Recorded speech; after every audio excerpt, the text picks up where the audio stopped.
get that one for you as well. Okay, so let's take shoulders to that way. Welcome to Client Chat, where I talk with professionals about branding, marketing, and the images that bring all that together. Recently, through LinkedIn, I met a lady called Rita Richa, who's a podcast strategist, and she helps her clients craft stories that connect. So welcome, Rita. Thanks for having me on, Chris. I really appreciate you bringing me on the show. Rita, tell us, so how did you find me? Well, you found me. Oh, yeah. Anyways, I was on LinkedIn, and then I got a DM from you that you wanted to connect with me on LinkedIn, and I thought that you were like, your profile looked like you were a real person.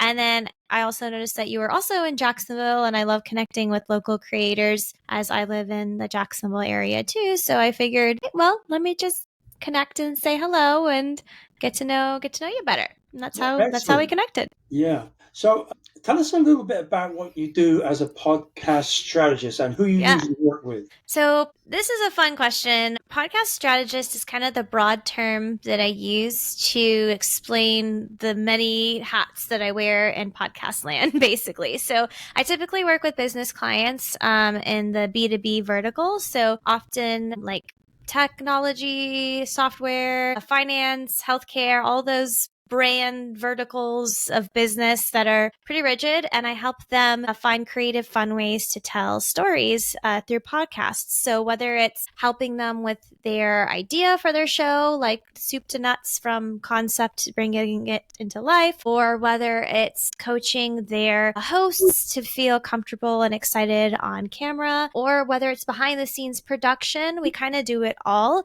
It really just depends on what the client needs, but strategist kind of is the term that I use, because at the end of the day, no matter what help they need with, the goal is to help make their content dreams come true and make stories happen. And that's why my business is called Reignite Media, because I always feel like there's a spark that every brand has. They just have to find the right way to reignite it and show it online.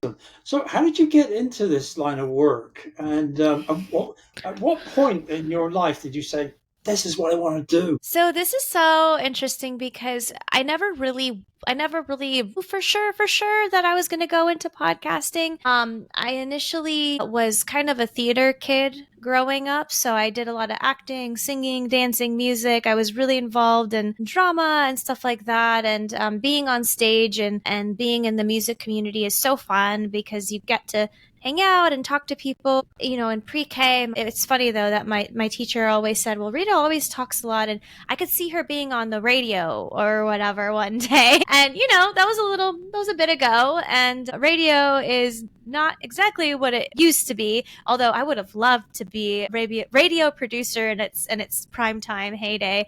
I think of the show Frasier. What's the show Frasier? Yeah. I watched the show Frasier, and actually recently for the first time, and I looked at the female producer character, and I was like, dang, like that could have been me in that era if I was just born a bit earlier. But long story short, I was heavily pursuing my music career degree. I got a scholarship to do that full ride for piano and singing. And then life kind of flipped over in my family. They suddenly needed me to kind of like support them. And I was like 18 or 19 at the time, and I didn't know what I was doing. So I decided, all right, well, if I have to be the one in charge now, I need to get a degree that makes me money, I guess. So I changed my degree to business because that's all I could figure out what to do. I dropped out of the music program, started doing like marketing and stuff like that. And I took a bit of a detour. I mean, I won't give you the whole life story, but I had a bunch of jobs throughout college that had nothing to do with each other. And if you looked at my resume before the past 5 years, you'd think that I was having a crisis because there was no through line, because at the time, podcasting really wasn't a thing. But what I did love to do is I used to love making videos with my friends. I used to have a YouTube channel that I embarrassingly deleted because kids in school started making fun of me for it, which I really shouldn't have. I would have been way richer now if I had kept that channel. But there were hints of like glimmers of signals of what made me want it to get into podcasting. And then eventually I ended up working for a podcast production agency in the pandemic. I picked up a remote job. And when I was working for the agency, I decided I wanted to have my own podcast. So I started my own show called Bippity Boppity Business because I wanted to think about and talk to, like the theater side of things, but also the business side. And I'm a Disney fan too. And then the show kind of took off a little bit, and I decided to go off on my own and start my own business. And here we are today. Somehow I work in podcasting, and I found a way to combine all the things eventually that I liked into what I do today. That's great. So what do you love most about the work you do, say on a daily, weekly basis? I love the fact that I never know who I'm going to meet or talk to. Like, I genuinely have no idea what kinds of conversations I'll be having that day. And I also love how, since I am doing this for myself and my own business, I view it as an adventure. Like, I don't know where the adventure will take me. Chris, I just got back from London because I got to go on a trip with a brand to go do host interviews there. If you would have told me back when I was in college working all the odd end jobs that I'd get flown out to London and get to like do the talk show thing or whatever for a living, I probably wouldn't believe you. So it's the people is the short of it. I love meeting people, hearing the stories. I mean, that's like what makes the world go round, is like that human connection and the storytelling aspect. And then on the technical side, like I find it like a puzzle, like a challenge to solve when somebody tells me that they have a story or a show that they have in their heart that they're not quite sure how to bring to life. It's always like, I know it's a weird analogy, but I was thinking about it the other day. It's like I feel like a podcast doula sometimes, where like I help them come up with the name. It's like the podcast is the baby, and they have to come up with, we have to name it and then bring it to life, and coach them on how to get their show to be real or whatever. So that's a bit of a bizarre analogy, but that's kind of how I feel. It's a very nurturing and fulfilling career for me. Yeah, it's interesting because in a lot of ways it's not too different than what I do. Yeah. That I get a client that they know they need headshots or Yeah. they need the branding images, but they don't, how do we do this, Chris? There's all these questions. What should I wear? And there's a million questions. And it's kind of the same thing. It's like, there's the baby, and then we're going to name it, and then, create this little life. Yes. Yeah, that's great. I forgot to mention earlier that the reason you sought out a photographer, me, Yes. was to get some updated images for your LinkedIn profile, your LinkedIn page, and to use for your coaching, speaking, and also the cover, which I was really honored to shoot you for the cover of Yes. Enterprise Magazine. And that's Enterprise Magazine, not the Starship Enterprise, right? Yes, exactly. 3,000 light years away, are we? Not quite, but you know what? We would be willing to do a brand deal with them too if push came to shove. I'm not going to say no to intergalactic free travels. I think that you and I could do a great job marching to the Romulans. What do you think? Why not? Yeah, we should do it. No, but it was an important thing and an honor to have you help me with the cover. I knew I could trust you with that. You clearly are the expert at headshots, and you have been doing this for a long time. I didn't want to just work with anyone to get that part. It just was it was coincidental because initially I was thinking just, only LinkedIn branding, because I do post a lot of LinkedIn, but kind of around the same time, that's when the magazine opportunity happened. And I just kind of thought it was meant to be to focus on that as well too, because it looks great and I love it so much and I'm so proud of it. And it was one of those little kid dreams that I had to be on a magazine. I know it's a bit egotistical and silly, but it feels like I got to like check it off the list, and I got a great way to show it, and it's an image I'm proud of for sure. And I'm glad we got to work on it together. Yeah, I loved that image. I know when we with your photo session, I know we both worked really hard to get all the looks in and just make everything just right. From my perspective, I really enjoyed it. You probably tell that on the day. Oh yeah, we had so much fun. Because we had some creative challenges, and it was like, okay, Chris, I want to look like this, and so that really drives me. And I'm sure in a similar way as a creative person yourself, it's like, okay, well, if we want to do that, let's try this. And then you get these little ideas going, and then suddenly it snowballs into, okay, let's do this. This looks really good. Yeah. Yeah, it was really cool. So let's just get into how, because I know we had an initial chat. We got to schedule a little chat. and we talked about what you wanted to do and stuff. And it wasn't a pre-photo session chat. It was like, oh, hey, I'm looking for a photographer. Can we Yeah. have a chat? And we did that. So what was it during our conversation that gave you the confidence to say, I want to book him? Well, not only are you a joy and a pleasure to talk to, I love your Thank you. energy, but you have a clear process, and I can tell you're very organized in what it is that you want to do. Like, I thought it was awesome how you have like this, booking system, and your personal branding is on point. Like, that's really important to me when I want to work with somebody. I think that's a big opportunity for anyone who's listening, who maybe is a photographer on that side. Like, it's important to like practice what you preach and like show up in that same way.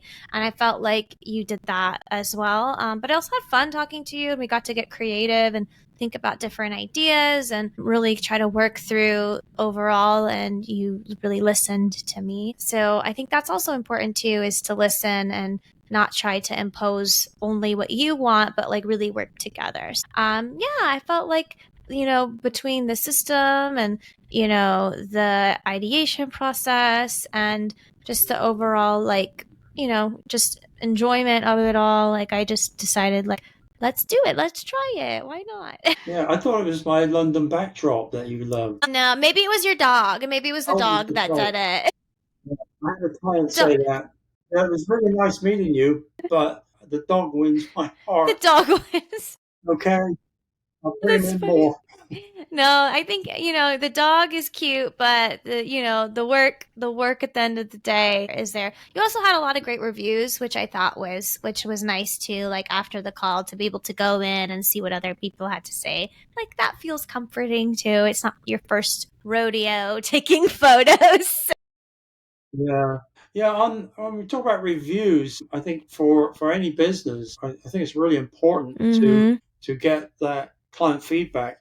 And it's not that you want the pat on the back. That is not what it's about. Is to let other people, prospective customers and clients know that, they could read a review and say, oh my gosh, it sounds just like me. Yeah. This must be the right lady for me to do my podcast, Mm-hmm. or this might be the right plumber, electrician, photographer, whatever it might be. So the last 3 or 4 years, I've paid a lot of attention to, getting those reviews, and I think it's helped.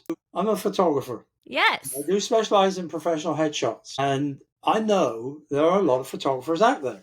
I can be honest, there's a lot of photographers out there. So I know we talked about the reviews and the work and the system and stuff, but what one thing really made you feel comfortable and confident to book me? Yeah, we talked about this a little bit before, but I feel like lighting and detail are really important elements in like the composition of what makes a good photo. And while I am not a photographer at all, or a videographer or any of those things, like being a producer, like I can understand like what good work is. And basically, what good work is it shows that it's like quality, and it's not overblown or overexposed or too dark.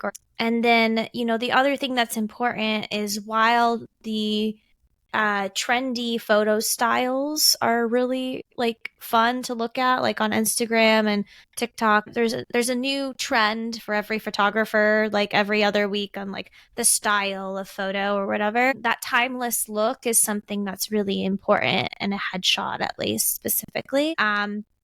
So like the combination of like great lighting, attention to detail, and the timeless appeal to the work as well made me feel like, okay, like this photo is going to last me a long time, and it's not just like some Instagram trend that's going to make no sense in 2 years from now or whatever. So those are some reasons I really liked. And then even during the session too, like, I was a bit awkward at posing in the beginning, and I felt a bit odd about it, but it looked right, like in the photo after the fact. While that was the case, I really love the photos that you can tell I'm in my own element of me behind the microphone and everything. Like, once we tried to do that a bit, I felt like even those were even better. And like, it was so cool that you were open to that, like, spur of the moment. Yeah, like, here's some ideas, like, just be yourself behind camera type of a feel.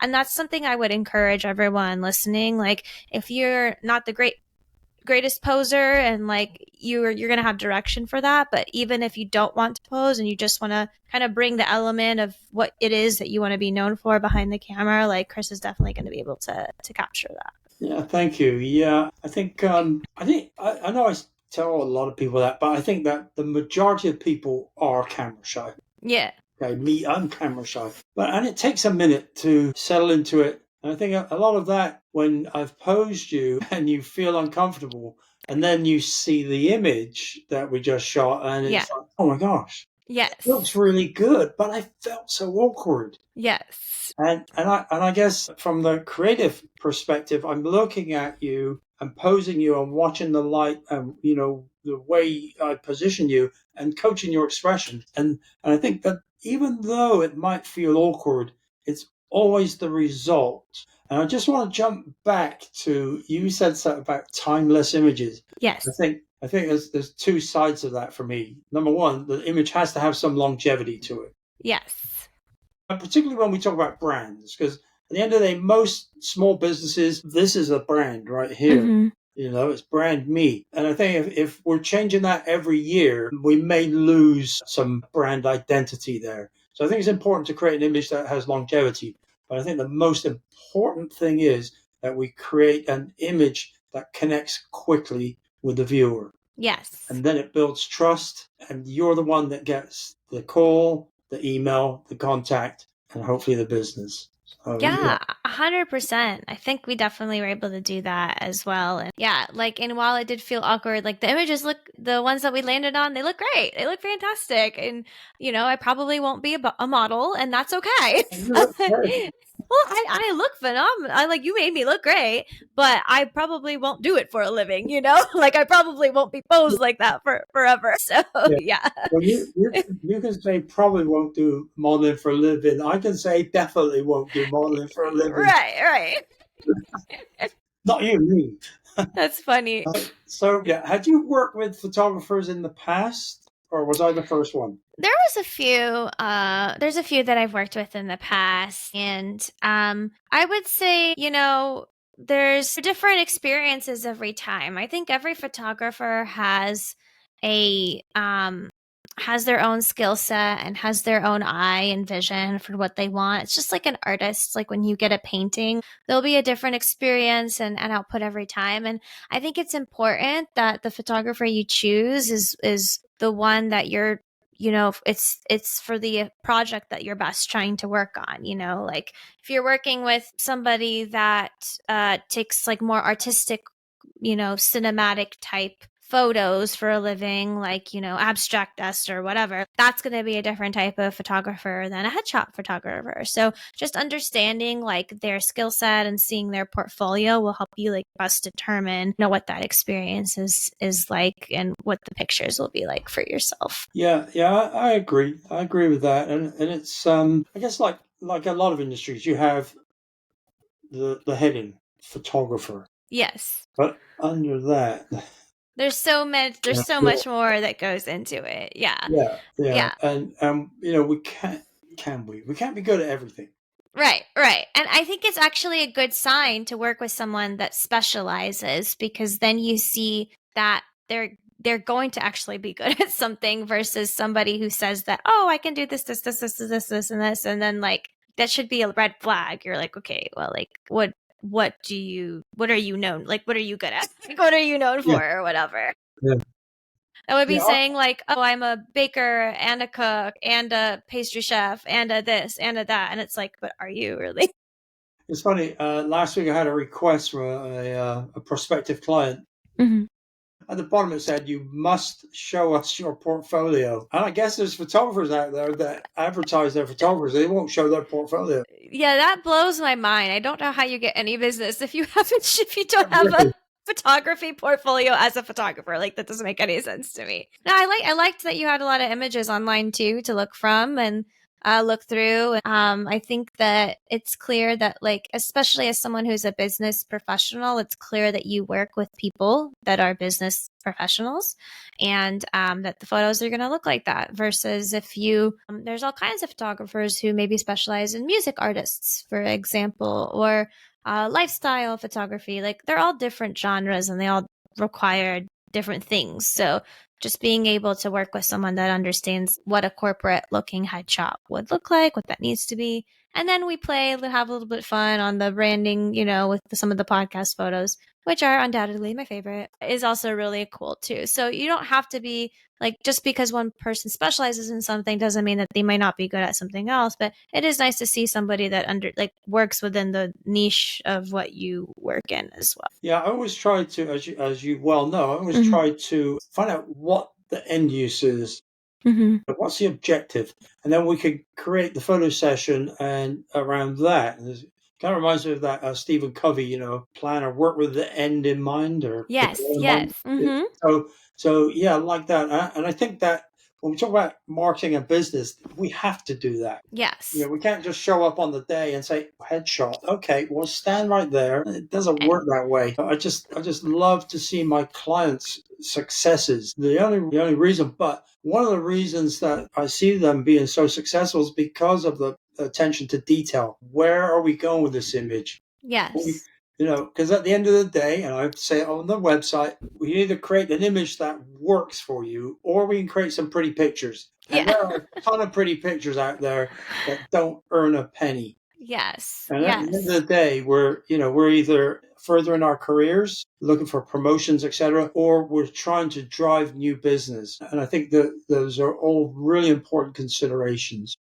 Well, for example, like, I definitely am going to be using a couple of the photos on my personal LinkedIn profile and boosting them as ads, as LinkedIn ads, because I feel that they have that quality to be able to be, put up as a LinkedIn ad. And if that ad converts, then that's an easy way to say, like, oh yeah, like that did something. If it's ad worthy, then it must be pretty good. So yeah.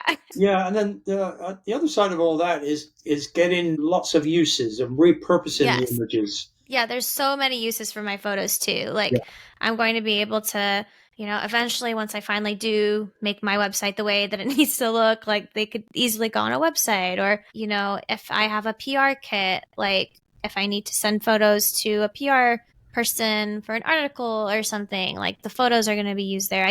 You can use the same photos in a sales proposal if you want as well too, if you want to, like, design a sales proposal. I did that the other day. I made a sales proposal for somebody and I put my little podcast picture in there that you took, and I feel like it adds a personal touch. And you say this, and I think this is important, you've told me this, which is it's not only the image itself, but it's also like the repetition or consistency of that image, like on different platforms and different uses, that like builds that brand identity. And I've been pretty bad at just like using whatever picture and slapping it on something and calling it a day. So it is important for me to think about, like, okay, like, what is the photo that's recognizable and everywhere or whatever, and it's just a start, there's always opportunity to take more if we want, and then do more fun stuff.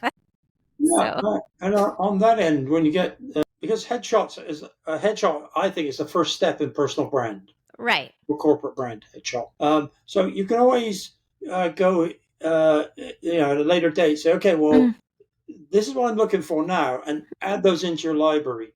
Right. Now instead of 15 images, now you've got 25 or 30, and suddenly you have a like an image archive here that if an ad pops up or this whatever posts on social media, boom, you've got it. Yeah, that's actually really important. I want to double down on that because as I've been launching podcasts for people, it's actually a really big problem that people don't have professional photos ready for when they want to, whether it's a podcast or a YouTube channel. Like, if you don't have that arsenal, you have to go and do it all at once, and it's very overwhelming. So, building your own kind of branded stock photo library that you can actually use for yourself is not only important statically, website, social proposals, but also in video too. Like to be able to pull up an image that feels real and an edit is super important. And I run into this all the time. They really should be listening to you, Chris, and getting those photos of themselves doing life and doing business. But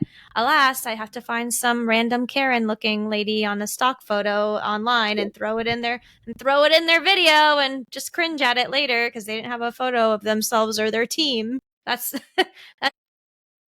Yeah, and at the end of the day, that's not good when you get a client first meets with that company and it's like, oh, wait a minute, it's like that's not good. I think once you Photos. break that trust, it's hard to get it back. Yeah. And I guess the point I'm trying to make is like, even if your business is not like, even if you think your business is not at the point where it requires all these photos, like get them before you think you need them, because the second that you need them, you're going to wish you had them. That's really good advice. That's really sound advice. But it's I mean, I think sometimes people think that getting a set of headshots and branded images is really expensive. I guess if you were in New York or LA, it could be. Right. However, when you start to break it down per image and then the use, it's pretty inexpensive. It really is. I mean, that's something like, just to be candid, I thought your prices were very reasonable, especially for your skill set and expertise. That also was a positive factor as well. But it's true, like it's an opportunity cost. Like you don't want to get pitched for an article. You get an opportunity to get pitched to be on an article. PR person says, "Hey, I'd love to be on here." And then your photo is like, it's like not, you don't have them. Like that's the worst thing, because how is that going to translate? And in this era of being online, I mean, your digital brand, your appearance, like it means more than you think. The way you show up and the way you present yourself like does command that trust. Like just having a microphone and a camera and a light, you know what I mean? Like in my world of things shows that, oh, this person might, I guess, knows what they're doing. But it really is important to consider that like digital appearance. And I don't think the selfie mirror photos are gonna cut it anymore for business, at least. Yeah, for business, honestly, I advise, and I've told people, when they contact me on LinkedIn, I have a picture on my profile that I put up myself last year. What do you think? And I tell them, take it down. You're better off with nothing. Yeah, sometimes you really are. It's not helping you. And this is actually another interesting conversation, like side quick one we can have, which is the trend of the AI avatar photo on the LinkedIn, whether it's like a cartoonish version of yourself or a clearly not you of yourself. It looks fun. I see what you're trying to do, but if I went to a networking event, would I actually know you? And at the end of the day, like, you kind of want people to be able to recognize you. That's the whole point. Yeah. So I don't know. What are your thoughts on that trend right now? Well, I did write a blog last year about AI headshots. The thing is that it's not you. Right. It's pixels that they farmed or stolen from people like myself from my website, and it's a mass of other people's pixels. It is you have to understand it's not you. Mm-hmm. So it might be fun, it might be cheap, it might be convenient, but in the end, it might cost you. It's kind of like buying a cheap pair of jeans. They're not going to last as long as the expensive ones. Trust me. Yes. No, I'm glad that you said that. And it is true. Like, I think at the end of the day, on the human side of it, like you want people, your potential customers or whoever, to like feel that it's human. You want a face to connect with. Like photos are powerful in that way. You get to see the person just in the same way video is. Like our brains are trained to recognize faces and like want to connect with them. You really want to be able to make that impression and have that effect. And I don't know if AI photos do the same thing.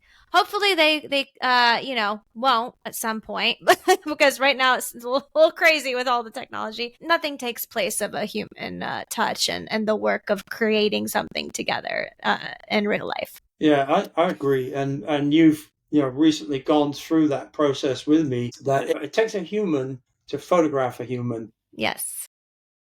to get it just right, to get it to connect, to get it to the image to a point where somebody says, whether it's an ad, whether it's a magazine cover, whether it's just a headshot from me, will they take the next step? And I don't think you'll get that with an AI headshot. No, it's very hard. And also, it's not as fun. It's not as fun. We had so much fun together.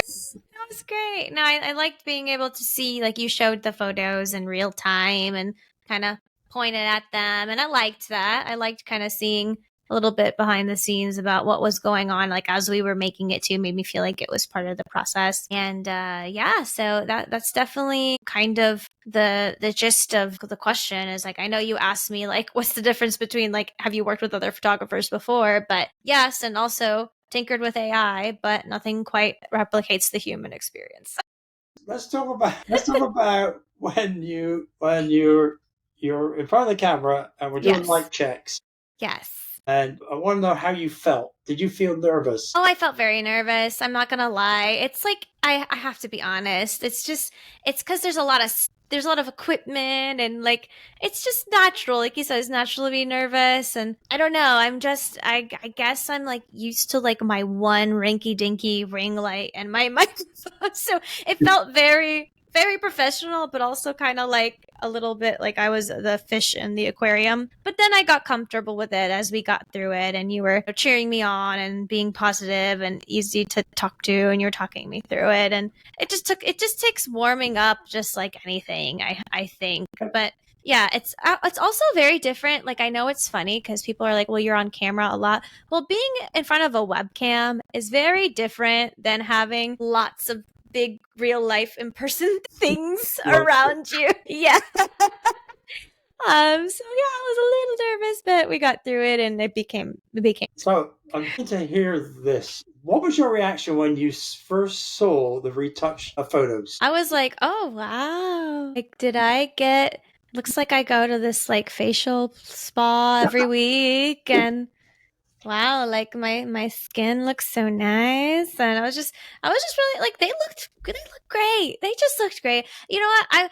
I was impressed, but I wasn't surprised, and I say that because of the stuff that I've seen you do, and because I just knew you were gonna like I just knew you were gonna like do awesome, basically. But I was a little bit like, ooh, like okay, like this makes me look real nice. I wish I could look like that now. Where's can you just follow me around with like a Photoshop screen like in front of me and I can walk around and that's how people will like see me. Arrange that. Yeah. So your hair and makeup were flawless.